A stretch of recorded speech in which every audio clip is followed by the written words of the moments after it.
Hi, I wanted to talk to you today a little bit about why we do art projects with our kids at Pinesbridge and at Walden. And one of those reasons, the big why, is so that they can feel the joy of being engaged in making something. And it's also so they can work on all of their goals, whatever their IEP goals are. And to do this, our mantra, what we try and focus on in the art room is it's about the process, not the product. What we want kids to do is to be engaged in the act of making art. It's about the process, not the product. Do we like it when our kids make beautiful things? We love it. But that's not our focus. Our focus is on trying to enable them to participate to the greatest possible degree with as much independence as we can give them. So what I wanted to talk to you today about was adaptive brushes and tools. And there's three key things about the adaptive brushes that I wanted to try and communicate about today. And the first one, the three of them are the grip that the student holds the tool with, the length of whatever the tool is, and the angle. So the first thing is the grip. Some of our students have grips that are larger. They need a larger grip where they're holding on to something like a ball that can kind of be wedged into their hand like this so that they can grasp it. Some of our students do well with more of a rounded shape that they can really grip. And the other big difference between these two things is how much give there is. So this ball of newspaper will really kind of fit to their hand. And this is obviously very hard and will give them some real feedback when they're grasping onto it. This is much better if they have a tighter, a large but tight grip. Some of our students have trouble closing their hands, okay? So for students that have trouble closing their hands, something with a handle is awesome. Or for students that like to close their hands, but don't always keep their hands closed. So something like this will stay on their hand, okay? I will show you how to make this in one moment. The last type of grip that I wanted to kind of show you about is students who have a very tight fist, okay? And for students like that, what we want is some sort of a really thin dowel type thing that we can kind of gently get into their hand, okay? For students that have that tight grip, some sort of stick, either a dowel if you have that, or a piece of wood. You do want to be sure that it's something that's going to be comfortable in their hand and that it's not something that's going to give them splinters. One great thing to kind of utilize for that is even like a wooden spoon. If you have a wooden spoon and you want to try and use that, okay? Or even getting a stick from outside is always a great option, okay? And the second thing that I wanted to talk to you about, the stick is a good segue to that, is the length of the tool, okay? Some of our students are going to do much better with a short tool, okay? Possibly a paintbrush that has an adapted handle, but that is not that long. Other students really need that length, okay? Whether that is because they're in a chair and need that length to reach the surface that they're working on, or whether that is because the range of motion in their arm is not that much, right? So if I don't have a lot of range of motion, and I'm in my chair, okay, if I don't have a lot of range of motion, the longer my tool is, the more ground I'm going to cover, even with that short range of motion. So that's another great reason to go with a longer tool. Things to make a longer tool with. Yardstick, always a good choice.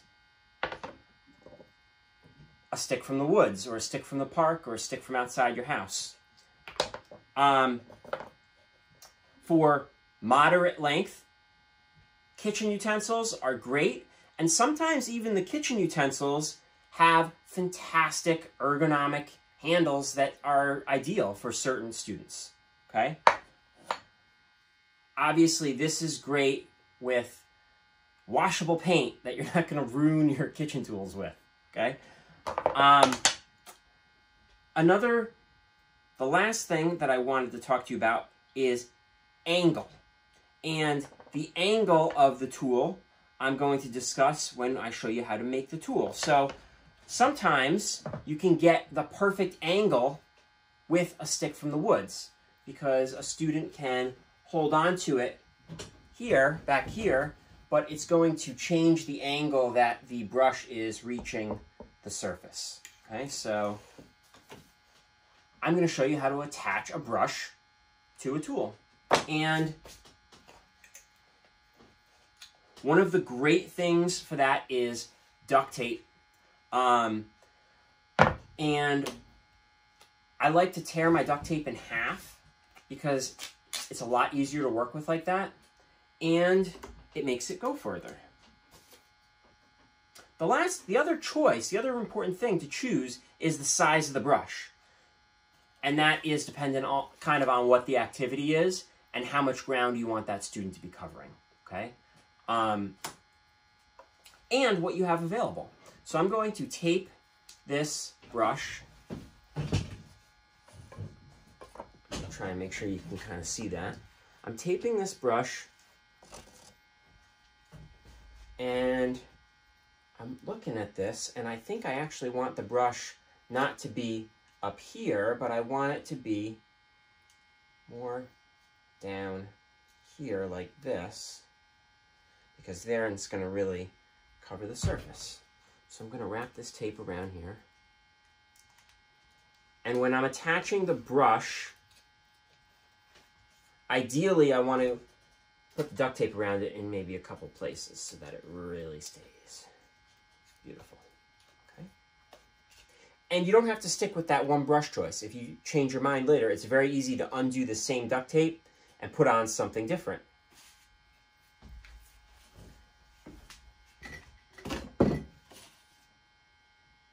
And sticks are really fantastic for that. Even if I'm a student who is way back in my chair, you could still attach a brush to this stick, and the student can really engage in the project, and you can find a stick that is the right arc or the right angle to do that. Okay. The other thing I wanted to show you, I didn't show you this at the beginning, was how to make some of these grips. Okay, so newspaper ball. Okay, not very complex, but I'm gonna show everybody anyway, because sometimes there's little things you do that make a difference. So I'm gonna crumple up my newspaper.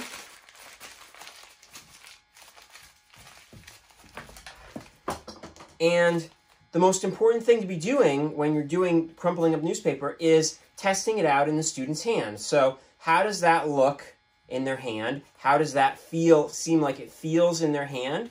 For some students, they'll tell you. For other students, you need to really be reading them more. So once you get a good shape in the hand. I'm gonna kind of tape that shape together in a couple places. And then I'm going to take another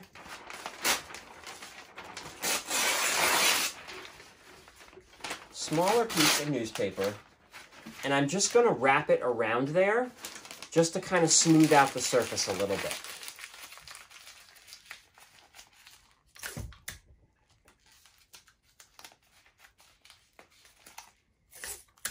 You don't need to do that last step. I'm just an adaptive tool geek, so I want to make it just perfect. Okay, so then I have my perfect grip, and I'm going to decide what length, so I could combine anything to make it the right length, and then attach my brush to the end.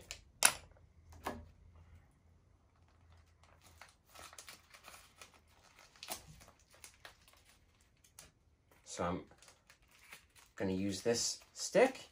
And again, choosing the length, I am being mindful of what position is the student going to be sitting in or standing in when they are working, and what is going to be a good distance for them to have that tool be. Okay? And then I'm going to attach my brush to the end. And I can tear my duct tape into even smaller pieces.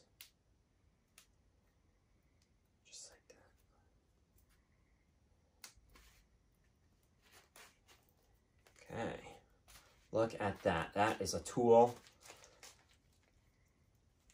That is awesome.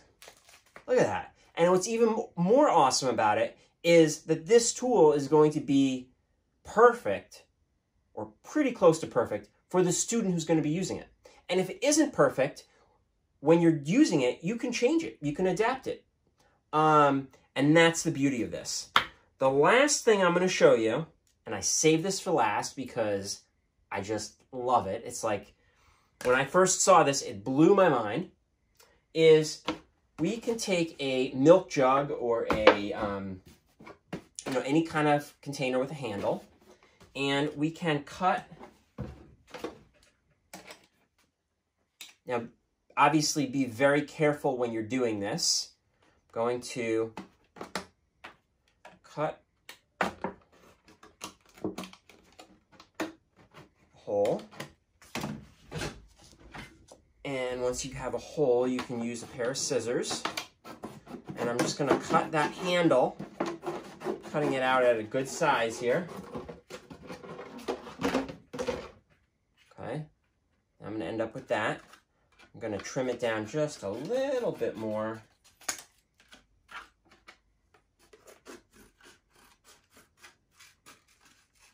Watching my fingers here. And then I have my handle, okay? I can choose what brush I want and see how that brush fits in there. Now, how am I going to get that brush to fit in there? There's two ways. The side of the handle that has a curve, you can kind of try and wedge it down in there, and it will generally stay due to the tension. Okay? If for some reason you want to put it in the other way, you can always take some newspaper or some paper towels and kind of wedge it in there with the newspaper and the paper towels. And the way I like to do that is by kind of wrapping